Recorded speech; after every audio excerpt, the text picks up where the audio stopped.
പിന്നെ BJP ജയിക്കരുതെന്ന് കരുതുന്ന ആളുകൾ LDF-നെ സഹായിച്ചിട്ടുണ്ടാവും. SDP പിന്തുണയിൽ മുഖ്യമന്ത്രി. ഇതും ഒരു മൈനോറിറ്റി പൊളിറ്റിക്സ് അല്ലെങ്കിൽ ഈ പ്രീണന സ്വഭാവം കാണിക്കുന്ന ഒരു പോസ്റ്റ് തന്നെയാണ്.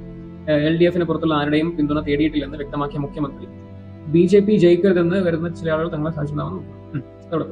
അപ്പോൾ ഇത് കമന്റ് ബോക്സ് നമുക്ക് നോക്കുകയാണെന്നുണ്ടെങ്കിൽ അഭിമന്യുവിനെ പരാമർശിച്ചെങ്കിൽ അഭിമന്യു എനിക്ക് എന്തിന്റെ വട്ടായിരുന്നു. കാരണം അഭിമന്യു കൊലപാതകം അതിന്റെ മെയിൻ കൾപ്രിറ്റ്സ് ആരാണ്? SDP സംഘടനയിൽപ്പെട്ട ആൾക്കാരാണ്.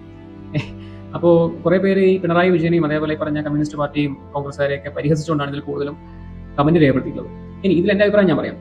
ഈ കുറച്ച് മുന്നെയാണ് ജമാഅത്തെ ഇസ്ലാമിയെ സപ്പോർട്ട് ചെയ്തുകൊണ്ട് മിസ്റ്റർ MA ബേബി ആണോ അല്ലെങ്കിൽ ആരായിരുന്നു, ഗോവിന്ദൻ മാഷായിരുന്നു, എനിക്ക് ഓർമ്മയില്ല. എൻ്റെ കയ്യിലെ പോസ്റ്റ് ഉണ്ട്, എവിടെയുണ്ട്, ഞാൻ സ്ക്രീൻ റെക്കോർഡ് എടുത്ത് വെച്ചിട്ടുണ്ട്.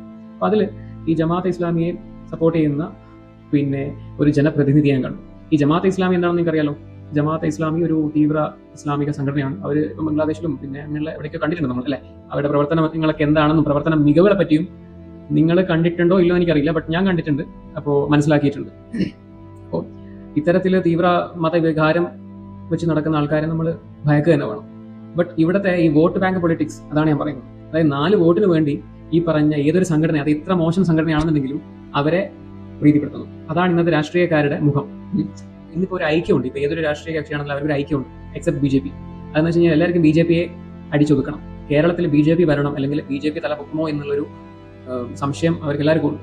അപ്പോൾ അതിന്റെ പുറത്ത് എല്ലാ സംഘടനകളും എല്ലാ രാഷ്ട്രീയ കക്ഷികളും ചേർന്നുകൊണ്ട് ഒരു ഇന്ത്യ അലയൻസ് പോലെ, അതായത് പിന്നെ ഇന്ത്യ അലയൻസ് വിഭാഗത്തെ പോലെ തന്നെ ഈ സംസ്ഥാന ഈ പറഞ്ഞ ഇലക്ഷനും അവരെല്ലാവരും ഡീൽ ഉറപ്പിച്ചിട്ടുണ്ട്.